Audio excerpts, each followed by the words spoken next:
Selamat pagi semuanya. Salam sehat dan sejahtera untuk kita semua. Melanjutkan video yang pertama dan kedua. Ini adalah video yang ketiga, yaitu prediksi soal PAT Bahasa Indonesia kelas 8 sesuai dengan kisi-kisi soal pilihan ganda nomor 41 sampai dengan 50. Kita ikuti bersama.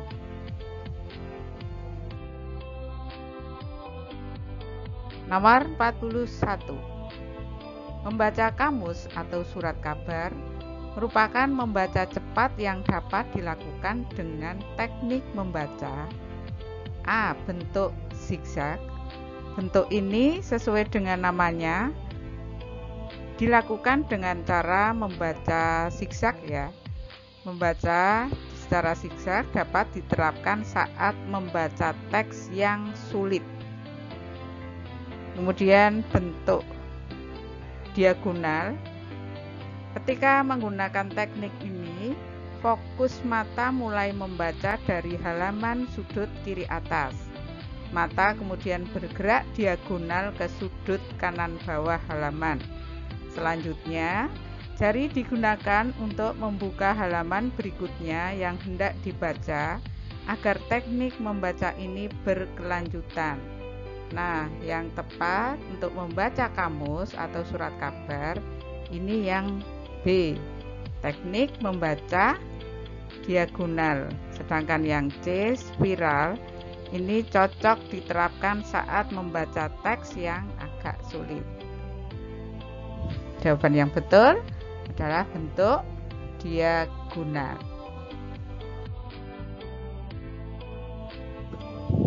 42. Rangkuman isi bacaan tersebut yang tepat adalah jus wortel sangat bermanfaat jika dikonsumsi setiap hari. Selain harganya yang ekonomis, wortel mengandung berbagai macam mineral dan vitamin. Hal tersebut sangat menjaga kesehatan tubuh kita. Selain itu, wortel juga dapat meningkatkan nafsu makan dan penglihatan. A. Jus wortel banyak mengandung vitamin dan mineral serta harganya yang ekonomis. Kalau kita lihat ini hanya mewakili penjelas ya, satu penjelas saja. B. Jus wortel sangat baik untuk menjaga kesehatan karena mengandung berbagai macam mineral dan vitamin. Mestinya ini yang benar ya.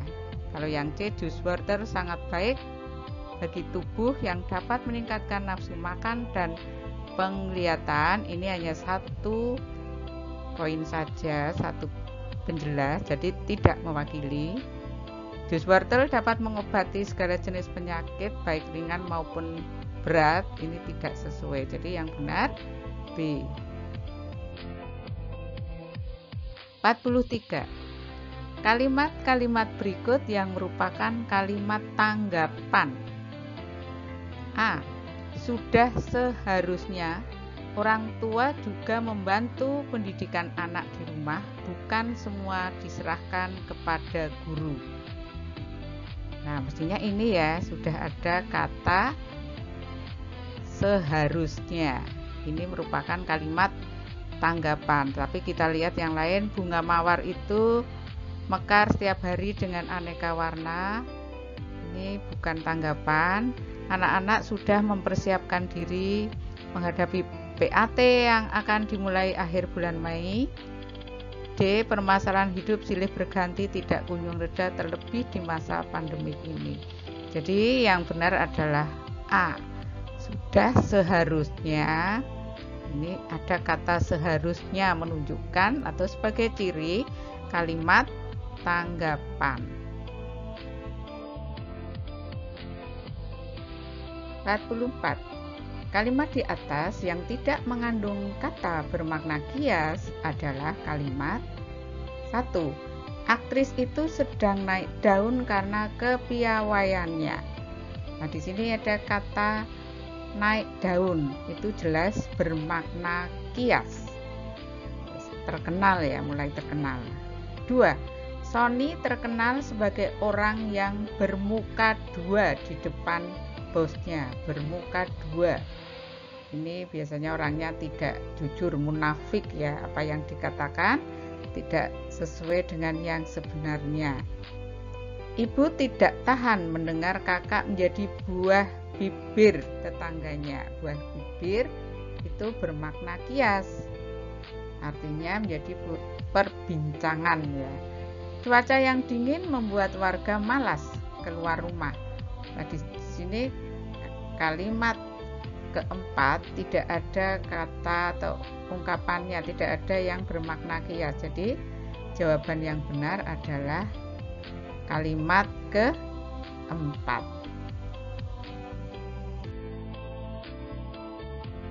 45.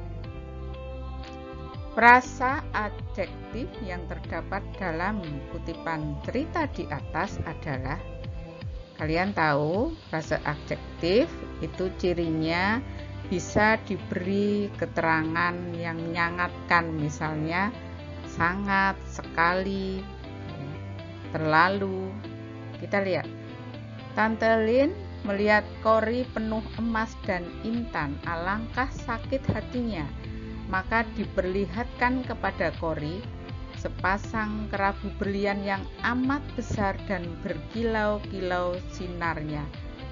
Aduh Tante Lin, bagus sekali. Apa pantas pakai giwang sebesar ini Tante? Tanya Kori. Apa saja yang aku pakai tentu pantas, jawab Tante Lin. Frase adjektif sakit hatinya tidak ya. Sepasang kerabu bukan, bagus sekali ya. Ini menyatakan sifat ya, bagus sekali.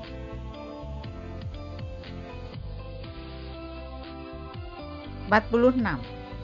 Permasalahan yang dapat dijadikan bahan diskusi pada teks tersebut adalah, sesungguhnya tari tradisional tidak kalah bagus dengan tari modern. Tari tradisional syarat nilai budaya. Namun, kesadaran terhadap keindahan tari tradisional jauh dari benak para remaja. Mereka justru dekat dengan tari modern yang populer saat ini. Tarian modern tidak mencerminkan kepribadian bangsa Indonesia. Permasalahan yang dapat kita jadikan sebagai bahan diskusi, tari tradisional versus tari modern.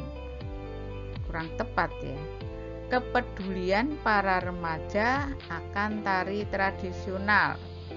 Seharusnya ini. C. Kepribadian bangsa Indonesia terlalu luas. D. Remaja Indonesia yang maju tidak sesuai. Jadi yang paling sesuai adalah kepedulian para remaja akan tradisional atau tari tradisional. 47.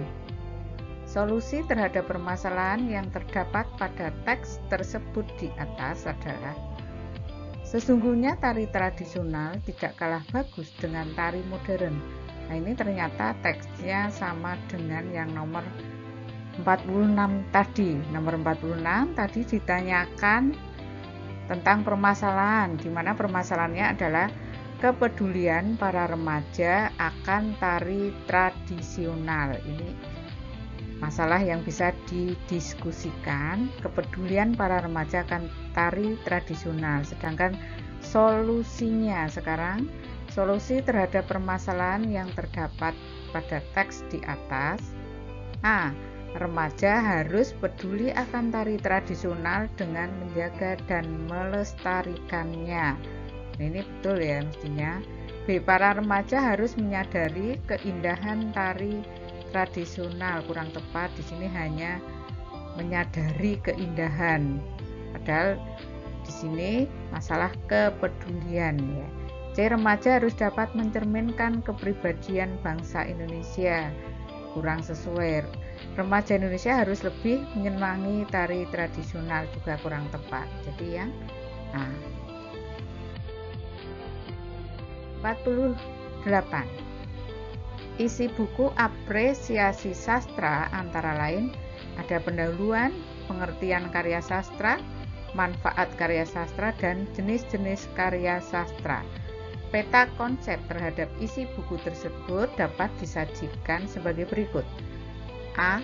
Apresiasi sastra yang berisi pendahuluan, pengertian karya sastra, manfaat karya sastra, jenis-jenis karya sastra. Di sini sesuai ya, langsung pengertian, manfaat, kemudian jenis-jenis karya sastra. Kalau kita lihat yang B, apresiasi sastra, pengertian salah. Yang pertama adalah pendahuluan.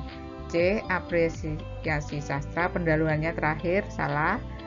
D juga keliru, pendahuluannya nomor 3 harusnya yang pertama. 49. Unsur yang menarik dari kutipan cerita di atas adalah dek jantung Lea bagai berhenti berdetak beberapa saat, kemudian berdebur keras, menyesakkan napasnya. Tubuhnya tegak kaku di bangkunya, cuma matanya berputar cepat, memandang ketiga orang yang duduk di sekitarnya dengan perasaan campur aduk, cemas, gelisah, juga penasaran. Sejenak muncul keraguan di hatinya, tak percaya pada apa yang ditulis gadis itu. Tapi si gadis itu ketakutan yang terpancar jelas di wajah dan matanya menghapus keraguan Lea. Ia yakin, sangat yakin, gadis itu benar-benar dalam bahaya. Tapi bahaya apa? Dan apa dia mau menolong? Dan Lea menundukkan kepalanya, berpura-pura membaca, lalu berusaha menenangkan perasaannya dengan menarik napas dalam-dalam dan mencoba memikirkan bagaimana ia harus bersikap. Seluruh kegembiraannya liburan ini lenyap sudah. Ketenangannya betul-betul terganggu. Nah, di sini kalau kita lihat dari awal sampai akhir menceritakan bagaimana tokoh yaitu Lea yang berhenti berdetak jantungnya seolah-olah ya, kemudian berdebur keras, menyesakkan napasnya, tubuhnya tegak kaku di bangkunya, cuma matanya berputar. Nah, ini menceritakan atau menggambarkan tokoh Lea, bahkan sampai kalimat ini terakhir, seluruh kegembiraannya liburan ini lenyap ya. Kalau kita lihat unsur yang menarik, tema yang unik. Temanya, karena ini ceritanya belum lengkap, kita belum bisa menentukan ya, unik tidaknya belum bisa kita lihat. Cara penggambaran tokoh, nah ini dominannya yang menarik, bagaimana pengarang menggambarkan tokoh Lea, apa yang dirasakan, apa yang diperbuatan ya. Di sini ada cemas, gelisah, penasaran. Jadi yang benar adalah yang B, alur yang mengejutkan, tidak sesuai, konflik yang menegangkan. Ini belum sampai benar-benar menegangkan ya.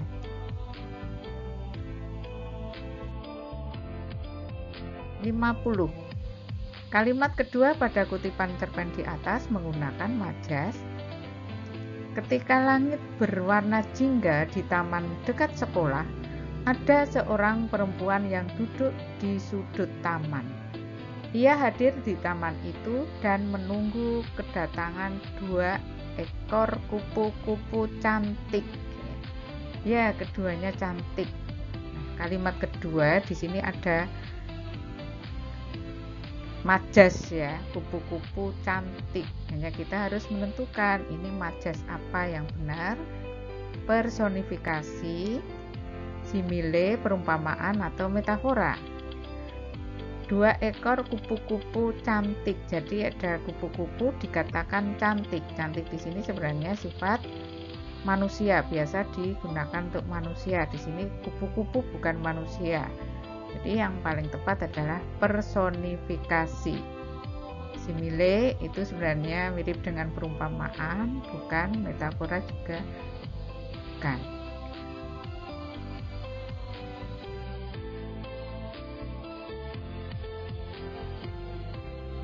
Nah, anak-anakku yang hebat-hebat, demikian tadi prediksi soal PAT Bahasa Indonesia bagian yang ketiga. Semoga bermanfaat. Sampai berjumpa di waktu yang akan datang. Terima kasih.